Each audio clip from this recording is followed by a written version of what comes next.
Yeah. Hi, my name is Blaze, And I'm John. and we're with the Santa Barbara Middle School Team Press, and today we are here with... It's Neil GELINAS. I'm Brian Newell. Hi, nice to meet you. Nice to meet you guys. Nice to meet you. My first question is, how did you find your way to the Okavango Delta? Well, it was in 2011. I met Dr. Steve Boys, and he told me about this place, and he said how amazing it was, the Okavango. So in 2012 of February, I flew over there and saw it for myself and fell in love with it. All right, thank you. In both the movie and the trailer, Johnny says, "It's a white guy in Angola, surrounded by mines, in a place no one has ever heard of. How insane. What do you think of this?" I think it's very accurate. So I think you want to kind of bring up the race thing, because being a white guy in Africa has it gives it context to who this guy is coming into a country that doesn't have many white people. So he's very, very foreign, and that matters. And it also just sort of sets up the danger of the landmines and all this stuff. It sets up the stakes. So I think it's a very effective statement, and I was very happy when she said it so succinctly.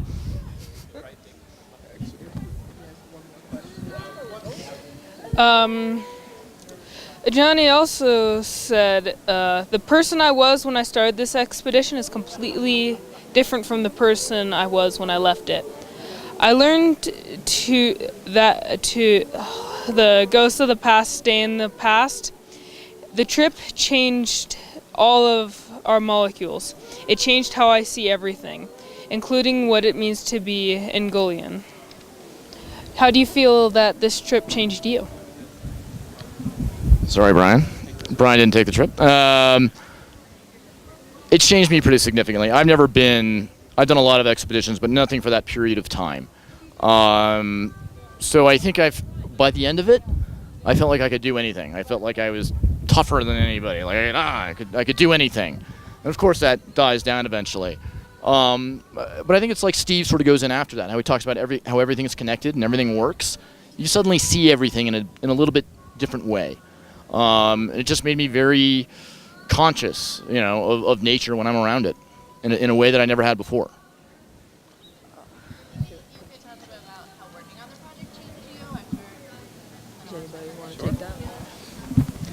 Yeah, so working on this project, it was definitely life-changing for me. It was this first feature documentary I've ever worked on, and it really challenged me and pushed me in ways that I hadn't been before. I mean, it's a really hard thing to do, to tell a compelling, complicated story in 90 minutes, and the amount of time that we spent throwing things out and going back over stuff, and having our battles, and just endlessly. And one of the things that I learned, I think, most on this project was how often you have to just start over and say, well, how can this be better? Like, maybe that's good, but how can this be better? And so we would continually just go back and just try to say, there's got to be a better way to do this. And so I think it made me a much, much better editor and writer.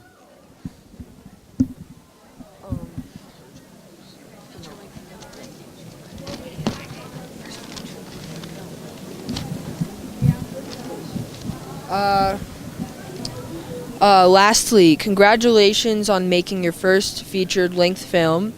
How is this process different than your previous short films? Sure. Well, Brian and I both come from a TV world where we make 1-hour specials for National Geographic Television or Discovery Channel or History Channel. Have I named all of them? Travel. So we've done a fair amount of television, cable television. So for us to do this, it was just such a bigger task and challenge. The narrative level has to be so much higher and stronger than it does for TV. And I think that's part of the reason we had to keep, because we're used to TV, we did like, no, this isn't good enough. We have to go back and do it again. Scrap all this. And when in the edit bay, we call it killing your babies. These things that you love so much that you've come attached to because you've worked so hard on them, and suddenly you just have to get rid of them because you got to find a better way to do it because it's just not working good enough.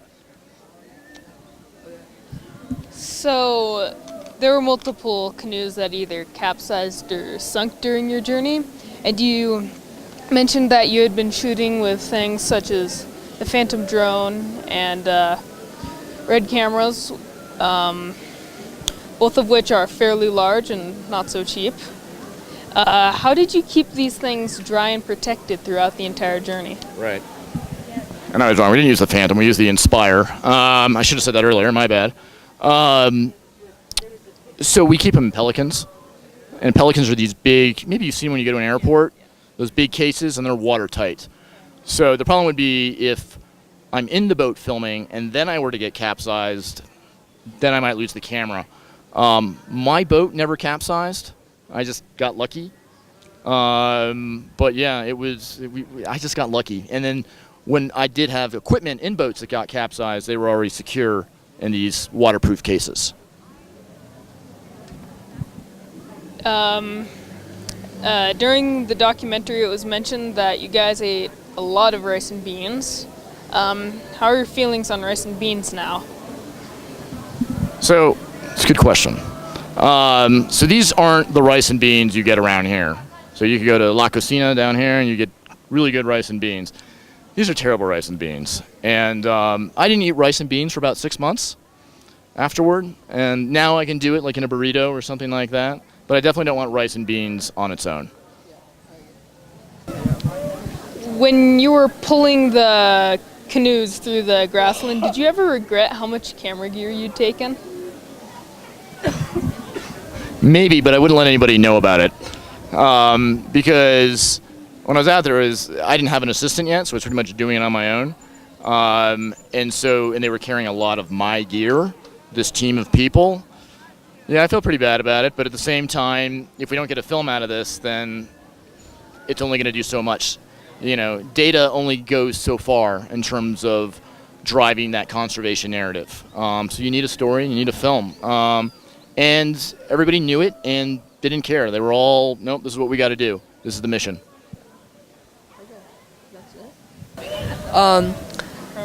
If there was one homework assignment that you could give us, what would that be?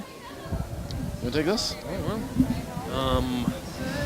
Oh man, that's a good question. One homework assignment, what would it be? I think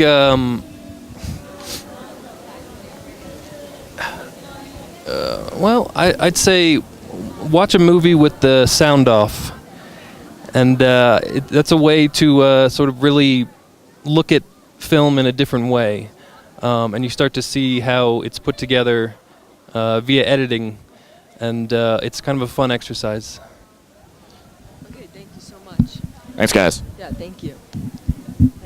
Nice to meet you. Thank you so much.